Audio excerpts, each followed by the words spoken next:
Hausa One TV ingantacciyar tasha ce da take kawo muku sababbin shirye-shirye a kowane lokaci. Ku danna subscribe, kana ku danna ƙararrawar sanarwa domin sanar da ku da zarar mun ɗora sababbin shirinmu. Mun gode. A cikinku, wane ne zai iya tura mawaƙi kuɗi don kawai yi wa wani ɗan siyasa waƙa? Rarara ya ce talakawa masoyan Buhari su tura masa kuɗi. Su kuma masoyan Atiku Abubakar Adam Zango ne ya fito ya ce su miƙo masa nasa kuɗin. Akwai kuma Abubakar Sani da shi ma ya nema a tura masa don waƙe Kwankwaso. Wai kuɗi masu gida rana. To amma hakan zai yiwu a wannan marar da ake ƙoƙarin neman abin kaiwa bakin salati?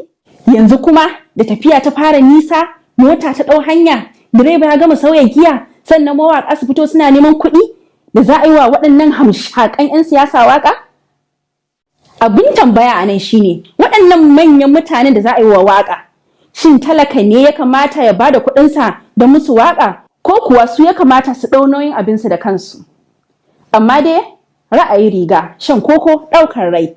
Alal misali, mawaƙin da ya buƙaci a tara musu 1,000. Idan fa talakawa 100,000 suka tara masa 1,000, ana fa maganar miliyan 100 fa kenan a ƙasa. Taɓija! Ashe dai talakawan nan da ake gani ba a bakin komai suke ba, suna da tasu ranar.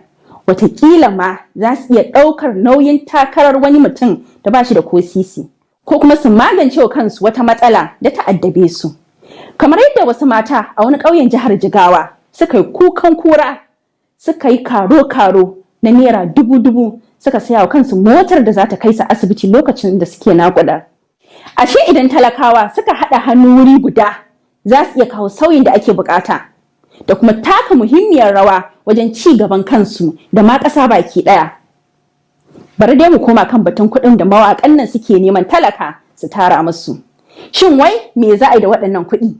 Marasa lafiya za a kai wa agaji ko ɗaukar nauyin karatun yaran talakawa za a yi ko kwa dai sun tashi kawai a matsayin ladan waƙa?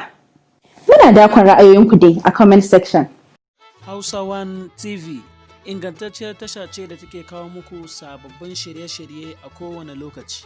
Ku danna subscribe, kana ku danna ƙararrawar sanarwa domin sanar da ku da zarar mun ɗora sababbin shirinmu. Mun gode.